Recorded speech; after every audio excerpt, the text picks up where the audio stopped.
Glória a Deus. Hoje nós encerraremos. Rapaz, mandaram eu falar alguma coisa, mas não lembro mais. Gente, eu quero pedir perdão de vocês aqui, porque a gente tá meio quente, né? Manaus não tá refresco nesse período para ninguém. Mas a gente teve um problema elétrico aqui. E eu acho que nesse problema elétrico, o culto das 17, irmão, eu estava pregando aqui embaixo, sem microfone, só misericórdia de Deus na minha vida.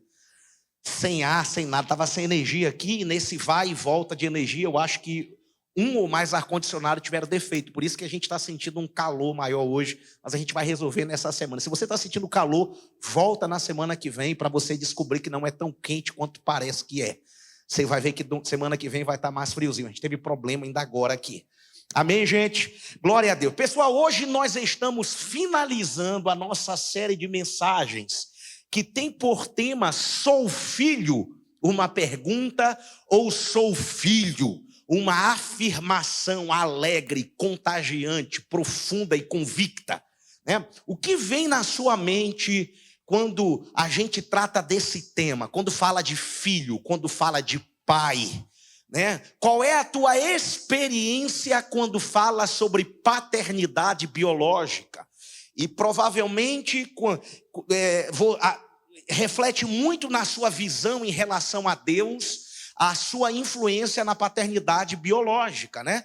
E é maravilhoso, porque eu comecei a falar sobre isso, dei minha experiência na primeira semana e preguei no domingo, quando foi na terça meu pai morreu, né? Então assim, meu pai teve um acidente, então imagine só, a gente está encerrando, falando, eu comecei aqui no primeiro domingo falando sobre orfandade, vocês lembram disso? Falando sobre orfandade, fiquei órfão 2 dias depois, né? Então assim, é um desafio. Eu acredito que esse tema é um tema que mexe no mundo espiritual. Amém? Eu acredito que esse tema é um tema assim que Deus trata o nosso coração profundamente. Eu acredito que grande parte dos nossos desafios, das nossas crises, tem muito a ver com a resposta a essa pergunta. Eu sou filho mesmo? A questão não é se você é. Se você é, Deus disse que você é. A pergunta é como você se sente em relação a isso, né? E é sobre isso que nós iremos falar. No primeiro domingo eu falei aqui sobre um órfão.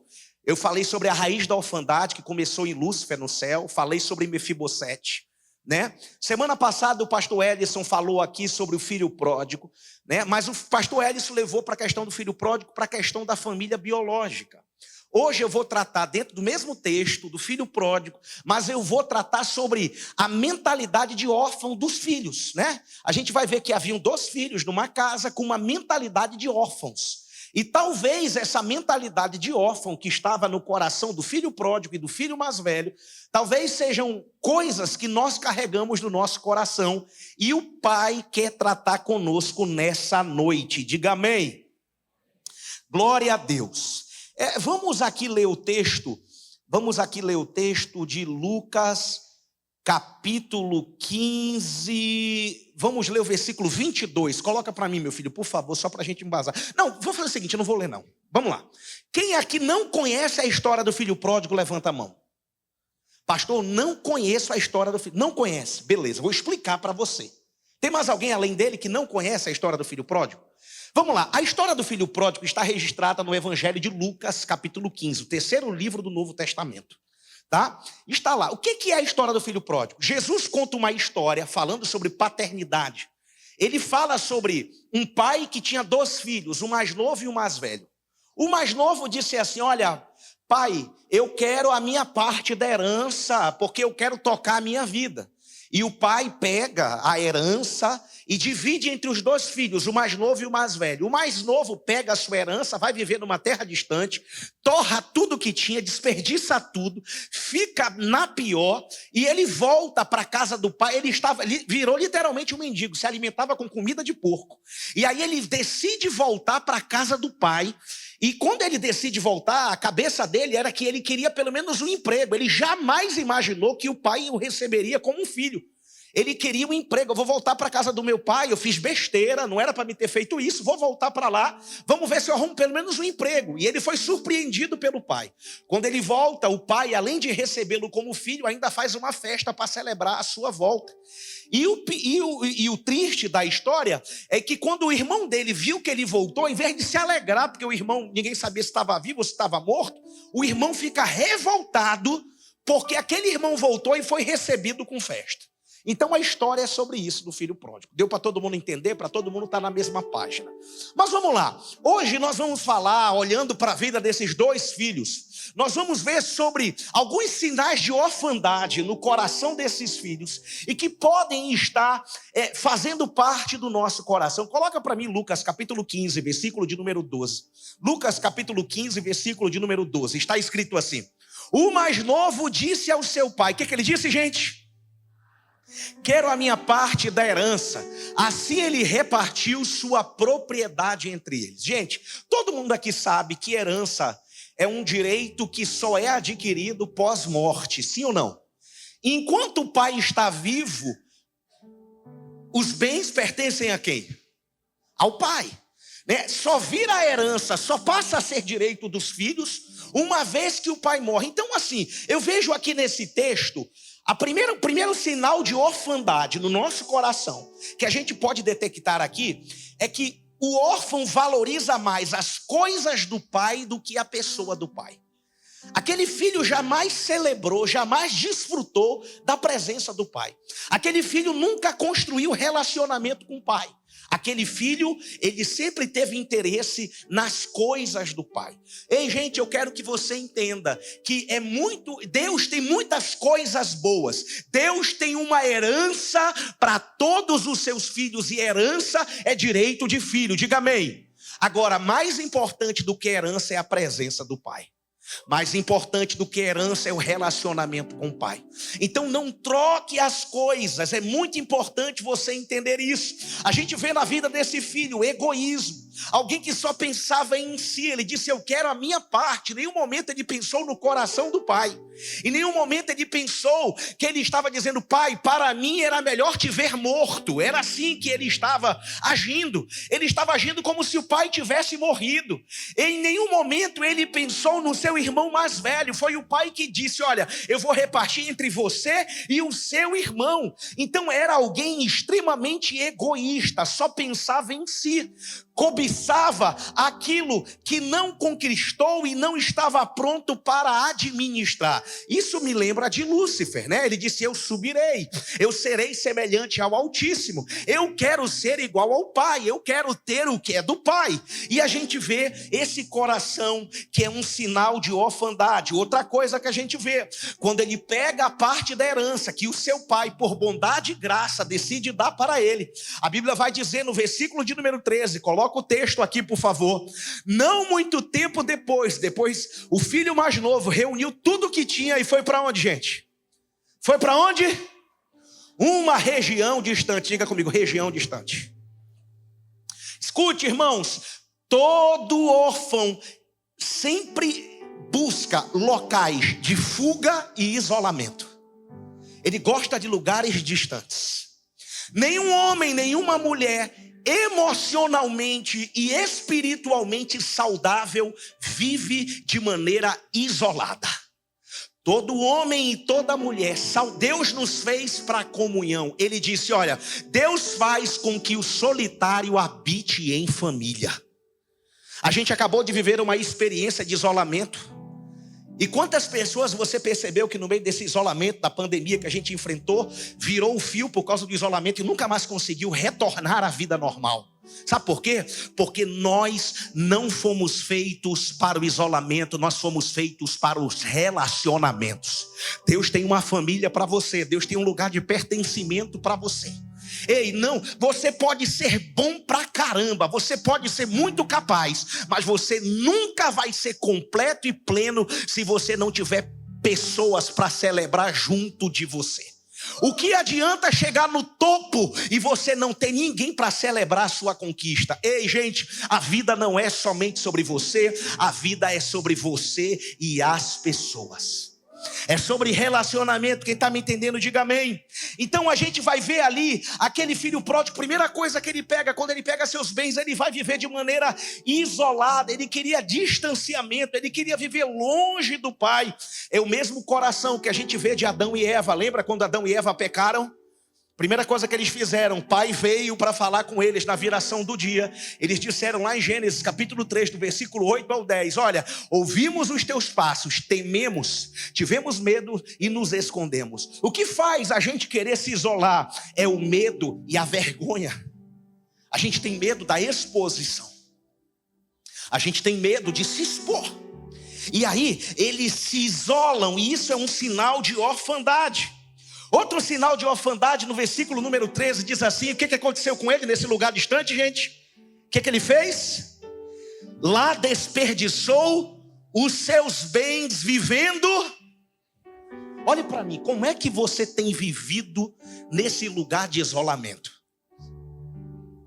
Ei, gente, como é que você tem vivido a única vida que Deus te deu? Esse cara viveu de maneira irresponsável. Ei, queridos, não viva uma vida irresponsável. Toda vida vivida irresponsavelmente vai te levar a desperdício. Desperdício de tempo, desperdício de saúde, desperdício de vida. Sabe, desperdício. Ei, gente, olhe para mim, pelo amor de Deus. Como é que eu e você temos vivido? A Bíblia conta a história de dois pais. A Bíblia conta a história de Jó. Quem conhece a história de Jó aqui? A Bíblia fala que um dia os filhos de Jó estavam reunidos numa casa festejando. Veio o vento da desgraça, derrubou a casa e matou todos os filhos num dia só. Sabe o que Jó fez? Jó se levanta e diz assim: nu eu saí do ventre da minha mãe, e nu eu voltarei. Deus me deu e Deus me tomou. Bendito seja o nome do Senhor. O que Jó tinha era um pai que não amava seus filhos, pelo contrário, foi um pai que se doou pela sua família e pelos seus filhos a vida inteira. No dia que Deus levou os filhos, Jó não tinha dívida emocional alguma. Ele sabia que ele tinha amado no tempo certo, que ele tinha feito tudo o que podia, que ele tinha sido o melhor pai que ele podia ser. Mas a Bíblia conta a história de outro pai, famoso na Bíblia, Davi. Quem conhece a história de Davi? Davi era um sucesso na vida, mas um fracasso dentro de casa. Davi tinha um filho cujo nome era Absalão, que se tornou o seu maior inimigo. E um dia chega a notícia para Davi. Absalão se rebela contra o seu pai e um dia chega a notícia de que Absalão havia morrido. Sabe o que acontece? Alguém chegou dando essa notícia e Davi começa a gritar dentro do palácio dizendo: Absalão, meu filho, Absalão, oh, quem me dera que tivesse morrido em teu lugar, meu filho Absalão, meu filho Absalão. Será que ele amava mais do que Jó? Não. Ele está declarando agora amor para quem não pode mais ouvir. Amando fora de tempo. Sabe, irmãos, sabe por que no dia dos finados as pessoas recebem mais flores do que no dia do aniversário ou no dia dos namorados?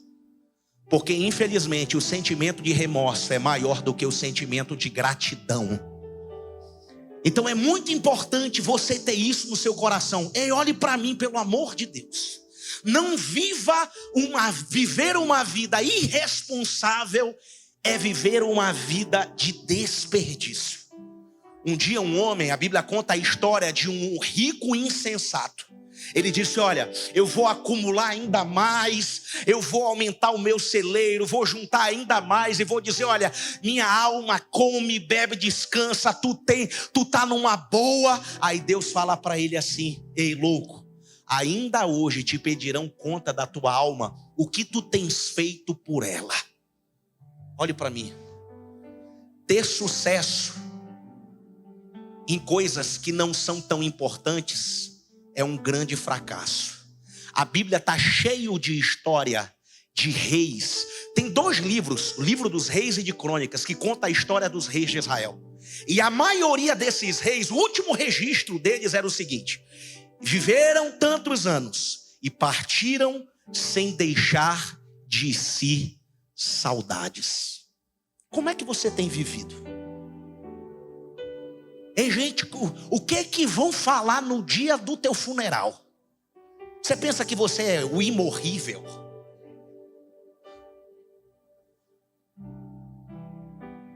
Gente, ei, não, pelo amor de Deus. Ei, olha, você é um sucesso profissional. Você é um sucesso para os seus filhos. Você é um sucesso para a sua esposa.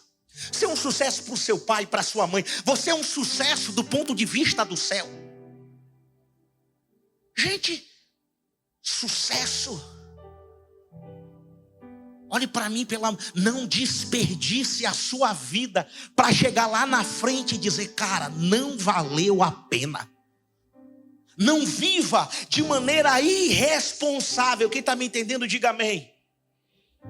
A gente vai ver esse sentimento de orfandade no coração do filho mais velho também.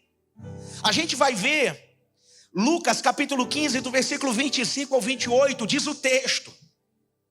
Lucas 15, do versículo 25 ao 28, diz assim: enquanto isso, e aí o filho volta, você conhece a história, o filho mais novo volta, o pai recebe ele com festa, o pai recebe ele com alegria, coloca um anel no dedo, roupa nova, sandália nova, manda matar um novilho, faz festa para o menino.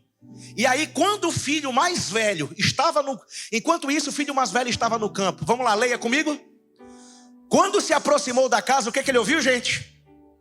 A música e a dança. Então chamou um dos servos e perguntou-lhe o que estava acontecendo. Este lhe respondeu: seu irmão voltou e seu pai matou o novilho gordo, porque o recebeu de volta são e salvo. Versículo 28. O filho mais velho encheu-se de ira e não quis entrar. Então seu pai saiu. Vamos lá, gente, me ajuda aí, não me deixe sozinho não, que eu sou carente. Vamos lá? Seu pai saiu e insistiu com ele. Então o que eu percebo aqui, ó? Olhe para mim. Sinal de orfandade, sentimento de concorrência. Parece que eu estou no mundo e as pessoas estão disputando sempre o meu lugar, o meu espaço. Parece que tudo que vai para os outros era para ser meu.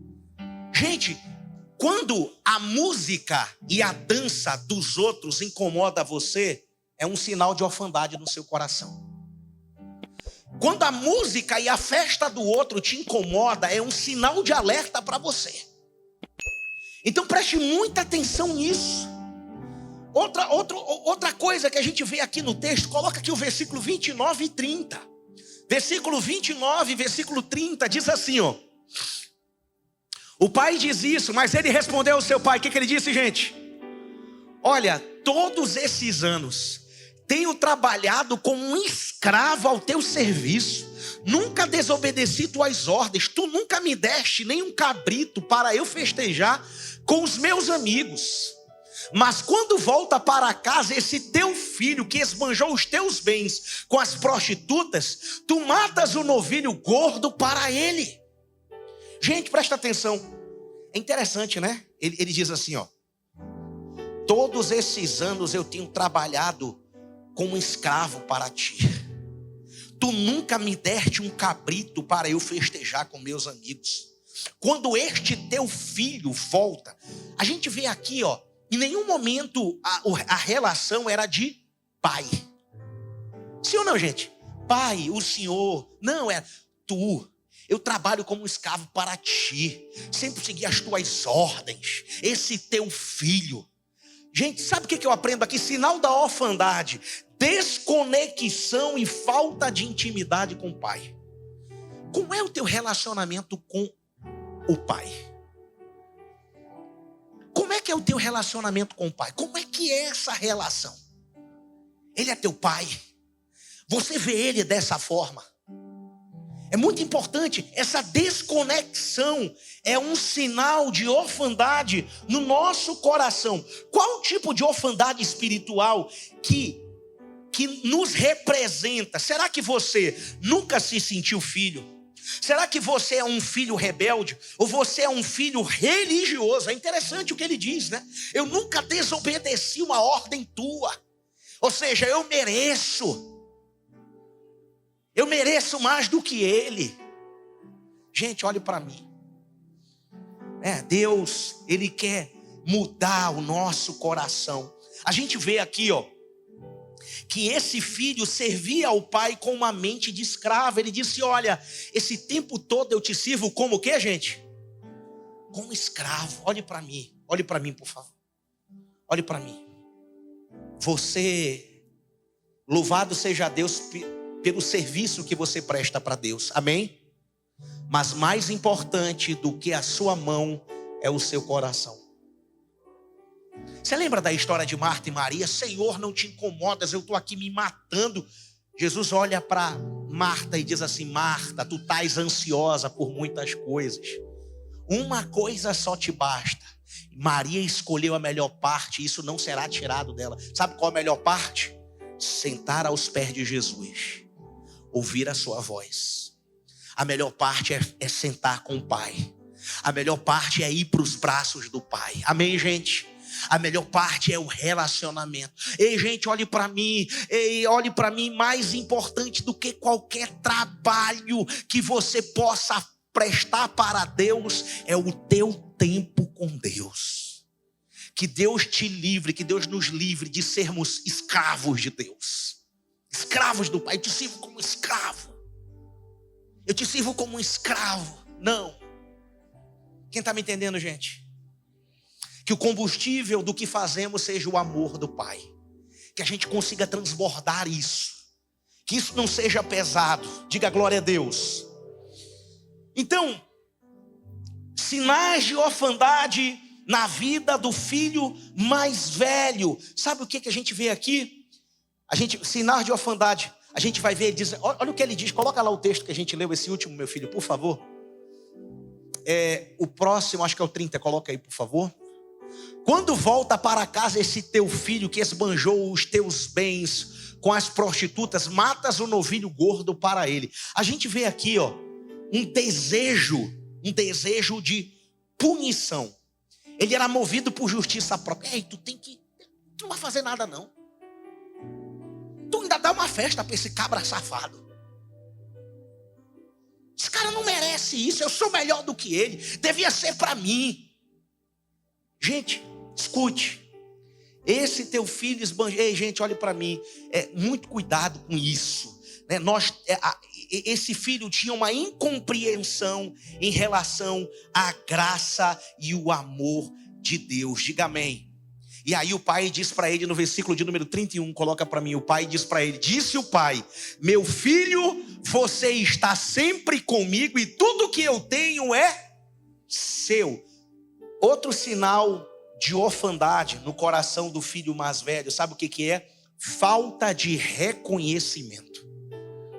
Diga comigo, falta de reconhecimento. Olhe para mim, você reconhece o que Deus tem feito na sua vida?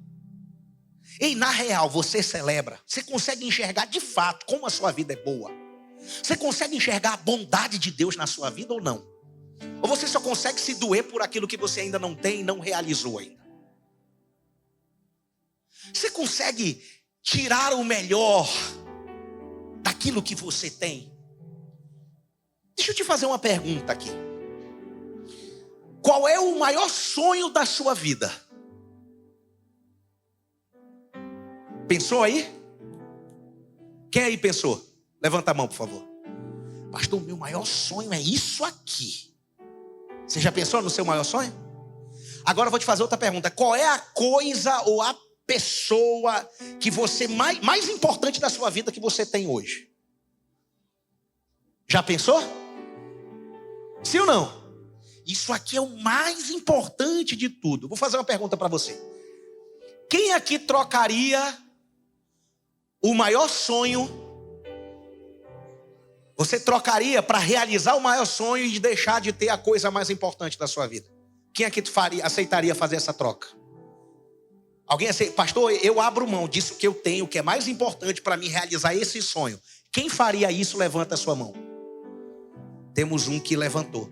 Agora, quem não faria de jeito nenhum? Levanta a mão. Meu irmão, e os outros aí? Não? Me ajude aí, vamos lá. Eu estou órfão, carente, vocês têm que me ajudar. Então vamos lá. Quem aqui não trocaria de jeito nenhum, levante a mão, por favor. Tá? Então preste atenção. Sabe por que você não trocaria? Sabe por que eu aprendo aqui? Sabe por que eu aprendo? Que você já tem, que a sua felicidade não depende da realização desse sonho que você ainda precisa alcançar. Você já tem o maior motivo para celebrar e ser feliz, Deus já colocou na sua vida. Tudo que você precisa é parar, reconhecer e celebrar. Gente, pelo amor de Deus, filho, pelo amor de Deus, o que você está dizendo? Filho, você está dizendo que eu nunca matei um cordeiro gordo. Filho, a fazenda é tua, o pai é teu, a casa é tua, cara. Reconhece isso, desfruta, celebra. Para de reclamar. Gente, a gente passa a vida toda chorando por novilho gordo. Ai, por que isso, por aquilo, por bobagem. E não desfruta da presença do pai, da casa do pai, do relacionamento com o pai, daquilo que realmente importa.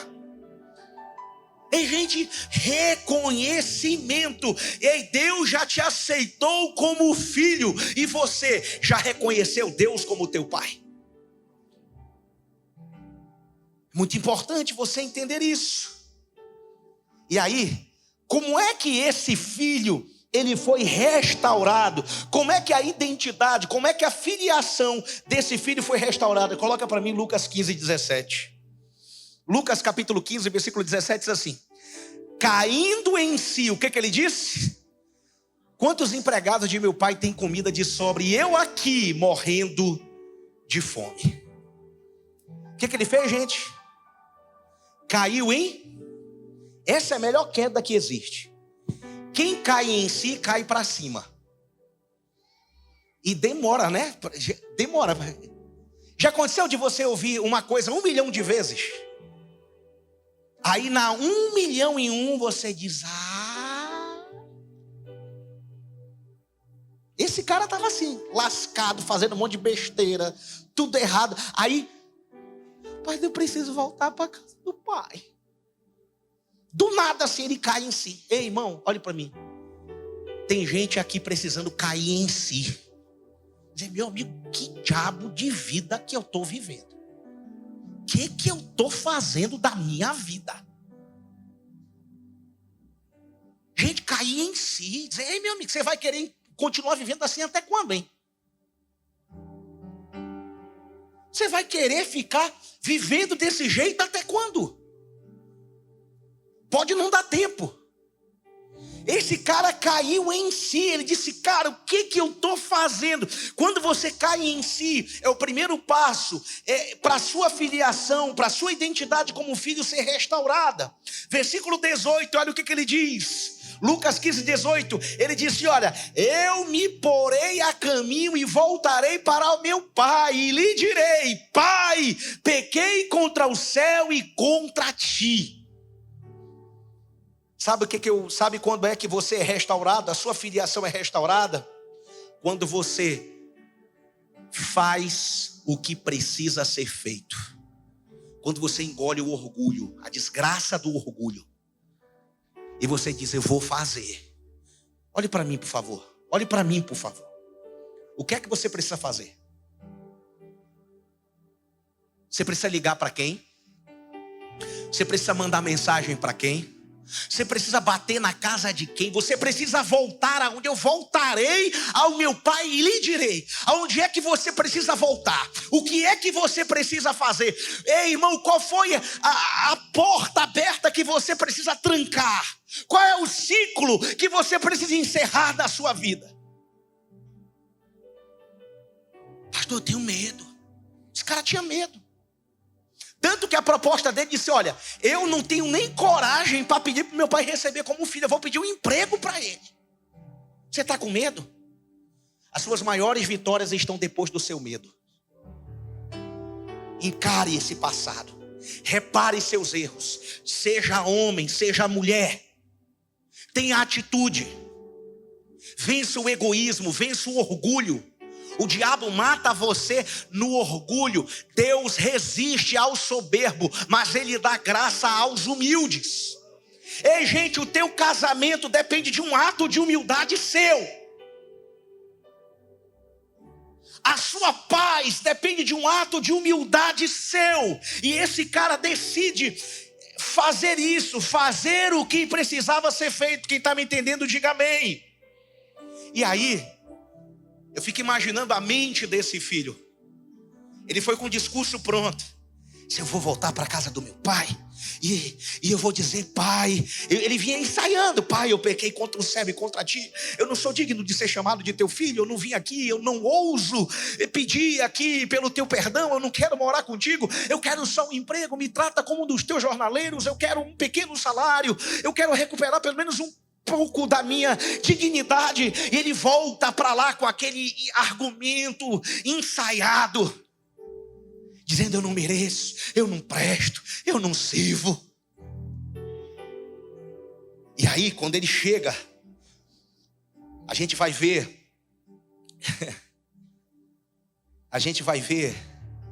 no versículo coloca o versículo de número 20 só para me ver, 19, coloca aí. Isso. Me trata-me como um dos teus, esse aqui, não sou mais digno de ser chamado teu filho, trata-me como um dos teus empregados. Esse era o discurso, versículo 20. A seguir, levantou-se e foi para onde, gente? Estando ainda longe, seu pai o viu. Olhe para mim, você está longe? O pai está te vendo. Ei, olhe para mim, você está longe? O pai está te vendo. O que é que ele espera de você? Que você bote o pé no caminho, na direção dele. Se você colocar os seus pés, o seu caminhar na direção dele, ele vai correr ao seu encontro e vai socorrer você. Gente, ele foi e o pai ainda longe, seu pai o viu e cheio de compaixão. Olhe para mim, pastor, às vezes a gente volta e diz assim, rapaz, se eu voltar, vou passar um deserto, Deus vai pisar na minha cabeça, vai arregaçar comigo, Deus vai me sentar-lhe a mão na cara. O pai agiu cheio de compaixão, correu para seu filho, o abraçou e o beijou. Versículo 21. O filho lhe disse, pai, pequei, o discurso, pequei contra o céu e contra ti, não sou mais digno de ser chamado de teu filho. Versículo 22. Mas o pai disse aos seus servos, depressa, tragam a melhor roupa e vistam nele, coloquem um anel em seu dedo e calçado em seus pés. Tragam um novilho gordo e matem-no, vamos fazer uma festa e alegrar-nos.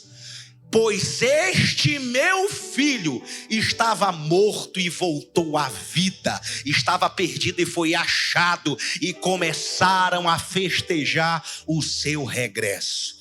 O filho dizia, não sou digno de ser chamado de teu filho. O filho dizia, me trata como um dos teus jornaleiros. O pai dizia, este meu filho estava morto, mas voltou a viver. Este meu filho estava perdido e foi achado. Este cara sempre foi meu filho. Este cara sempre foi amado. Ei, enquanto você diz, eu não mereço, não tem jeito para mim, o pai está dizendo, se você vier, tem roupa nova. Se você vier, tem sandália nova. Se você vier, tem anel pro dedo. Se você vier, tem festa, porque tem lugar na casa do pai, tem lugar na mesa do pai. Deus tem um lugar de restauração para os filhos. Deus tem um lugar de restauração para os filhos. Aleluia. Escute, receba a graça de Deus. Ei, olhe para mim, receba a graça de Deus. O filho mais velho dizia, ele não merece, ele fez isso, ele fez aquilo. O pai olhava e dizia, ei, eu já matei o novilho gordo. Ei, eu já matei o meu filho Jesus, o cordeiro foi imolado para que todos os filhos tivessem um lugar na minha casa. Ei, o novilho morreu, Jesus morreu, e todo aquele que é lavado no sangue do Cordeiro de Deus tem um lugar na casa do Pai. O desejo do Pai é que todos os filhos estejam na casa. Um filho se perdeu longe de casa, o outro não queria entrar na casa porque estava chateado, preso no legalismo, preso no ativismo religioso. E o pai disse: esse filho aqui voltou, você estava perdido aqui dentro de casa, mas hoje eu quero os meus filhos reunidos, eu quero restaurar todos os filhos. Eu quero convidar você a ficar de pé nesse momento, fique de pé. Oh Espírito de Deus, levante a sua mão ao céu e comece, eu quero convidar você a declarar, diga, chame Deus de Pai. Deus, eu quero que tu seja meu Pai. Diga para Deus: Deus, eu quero que tu seja meu Pai. Eu quero que tu seja meu Pai. Eu quero que tu seja meu Pai. Senhor, eu quero me sentir teu filho. Eu quero sentir o teu cuidado. Eu quero sentir a tua proteção. Ah, Senhor, eu quero ter intimidade. Senhor, eu quero sentir a tua provisão. Ah, quem tem pai tem provisão. Quem tem pai tem proteção. Quem está na casa do Pai é protegido por Ele. O Pai disse: eu vou suprir todas as tuas necessidades em glória. O Pai disse: não vai faltar nada, eu vou cuidar de você. Você é meu filho. Ei, filho não se sente só, filho não está sozinho. Ele disse: eu estarei contigo todos os dias, não vos deixarei órfãos, eu enviarei outro Consolador. Aleluia, você não é órfão, você é filho. Você não é órfão, você foi adotado. Ei, o Cordeiro foi sacrificado para que você tenha um lugar na casa do Pai. Existe uma festa para o regresso dos filhos. Aleluia, adore ao Senhor e receba Ele como seu Pai.